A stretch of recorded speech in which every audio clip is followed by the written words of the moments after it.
Nsaka, with its lush green hills and vibrant markets, was usually a serene town. But on this day, the tranquility was shattered.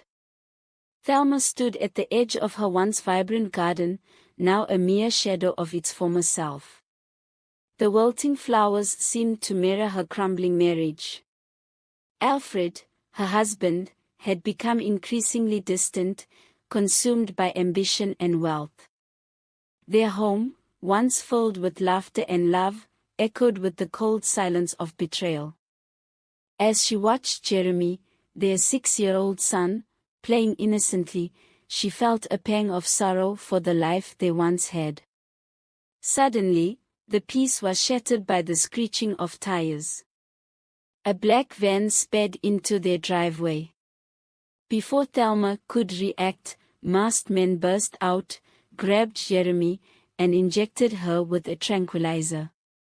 The last thing she saw was her son's terrified face before darkness consumed her. Thelma awoke in a small, sterile room, her head pounding. Disoriented, she tried to piece together the events that had led her here. Panic set in as she realized she had no idea where she was or how long she had been unconscious. The room was bare, with only a narrow window high on the wall letting in a sliver of daylight. Gathering her strength, Thelma staggered to her feet and tested the door. To her surprise, it was unlocked. She cautiously stepped out into a dimly lit corridor. Her heart raced as she navigated through the labyrinthine building, avoiding detection. Finally, she found an exit and stumbled out into the bright sunlight, disoriented but free. Thelma wandered through unfamiliar streets until she found a police station. There, she learned the shocking truth: she had been missing for a week and was now in a different state, far from home. Desperation and fear gripped her. She needed to find Jeremy, and fast. Only one name came to mind: Melvin, her ex-lover and the only person she trusted to help her in this dire situation. Kabwa, a bustling suburb of Abuja, was where Melvin had retreated to after leaving the military. Haunted by memories of war and loss, he lived a secluded life, far from the chaos of his past. His modest home was nestled at the edge of a dense forest, offering him the solitude he craved. One evening, as Melvin sat on his porch, nursing a glass of whiskey, he heard a rustling in the bushes. He reached for his gun, but instead of a threat, he saw Thelma stumble into view, disheveled and exhausted. His heart skipped a beat. The sight of her brought back a flood of memories, both painful and sweet. "Thelma," he called out, barely believing his eyes. She looked up, her eyes wide with desperation. "Melvin, I need your help," she pleaded, collapsing into his arms. They took Jeremy. Melvin's initial shock turned into a surge of protectiveness. He guided Thelma inside, where she recounted the harrowing events. The revelation that Jeremy was his son hit him like a sledgehammer. The boy he never knew he had was in grave danger. Determined to right the wrongs of the past and protect his newfound family, Melvin vowed to help Thelma find Jeremy. Melvin's past was a tapestry of pain and sacrifice. He had served in the military with distinction, but the horrors he witnessed left indelible scars. Nightmares plagued his sleep, and he had distanced himself from everyone he once knew. His relationship with Thelma had ended abruptly when he left for war, and he never imagined he would see her again. The search led them to Garki, a central district of Abuja known for its government buildings and upscale residences. Here, they began to piece together clues. Alfred, Thelma's estranged husband, had orchestrated Jeremy's kidnapping to secure his inheritance. The will of Chief Raymond, Alfred's father, stated that only a son with a male heir could inherit the business empire. As they delved deeper, they discovered that Alfred had replaced Thelma with her lookalike cousin, Sarah, in an elaborate scheme to maintain his facade. Melvin's military instincts and Thelma's determination proved invaluable as they navigated through a web of deceit and treachery. Their journey took them to Woos, a bustling commercial district. Posing as a potential business partner, Melvin gained access to Alfred's office and uncovered incriminating documents. The scale of Alfred's deception was staggering. He had gone to great lengths to secure his father's wealth, including staging Thelma's disappearance. Melvin and Thelma decided to confront Sarah, hoping to exploit any cracks in her loyalty to Alfred. They tracked her to a luxurious hotel in Woos, where she was living under the guise of being Thelma. The confrontation was intense, with Sarah initially denying any involvement.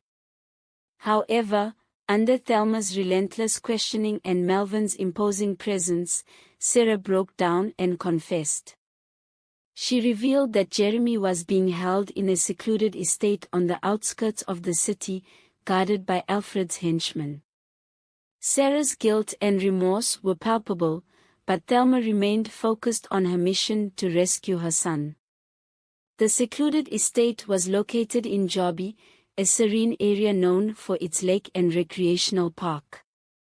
Under the cover of darkness, Melvin and Thelma approached the estate, their hearts pounding with fear and determination.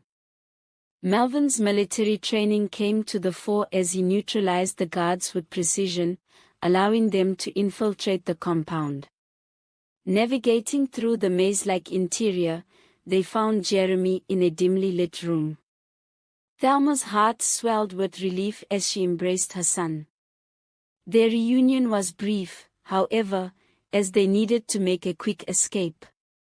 But just as they thought they were safe, Alfred confronted them, his eyes blazing with fury. A fierce struggle ensued. Alfred's rage and desperation made him a formidable opponent, but Melvin's training and determination prevailed. In the chaos, Thelma shielded Jeremy, whispering reassurances and drawing strength from their bond.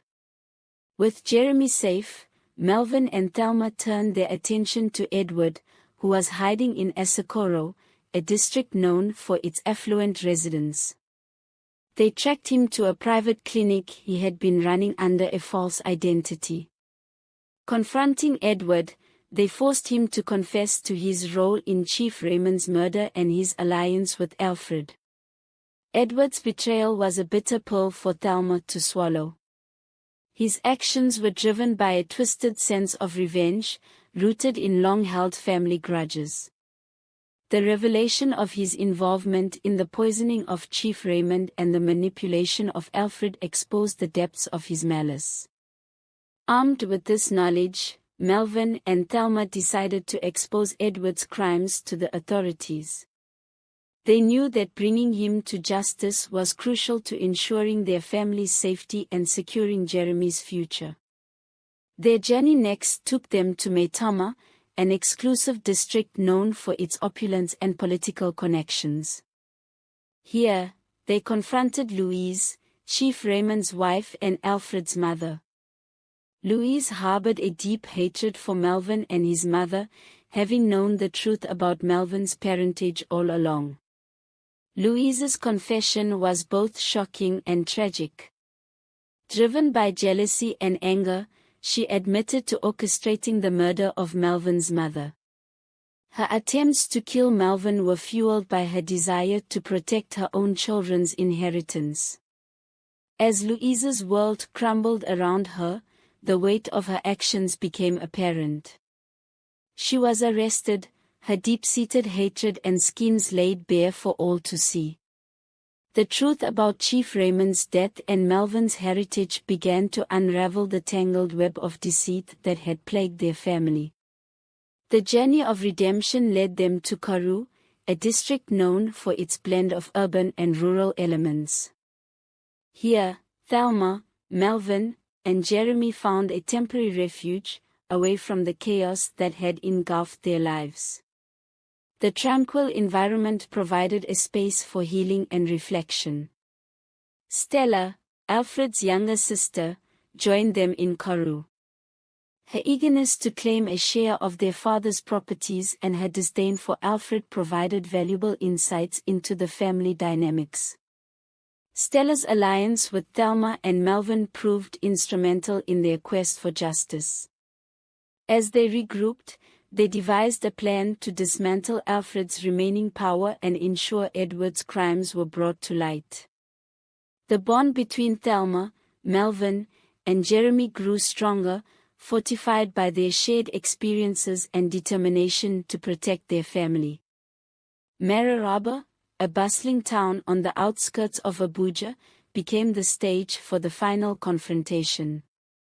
Melvin and Thelma's determination and courage were tested as they faced their adversaries. The stakes were high, and the battle for justice and Jeremy's safety reached its peak. In a dramatic showdown, Alfred and Edward's schemes unraveled. Their twisted alliances crumbled, and they faced the consequences of their actions. Jeremy's quick thinking and bravery played a crucial role in exposing their crimes and ensuring their downfall. The final moments of the confrontation were intense and harrowing. Melvin's military expertise and Thelma's unwavering resolve proved to be the decisive factors in securing victory. The aftermath of the showdown marked the end of a long and arduous journey for justice.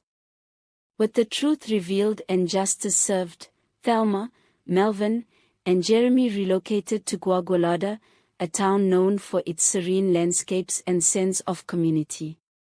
Here, they began to rebuild their lives, finding solace in their newfound family and the strength they had discovered in their journey.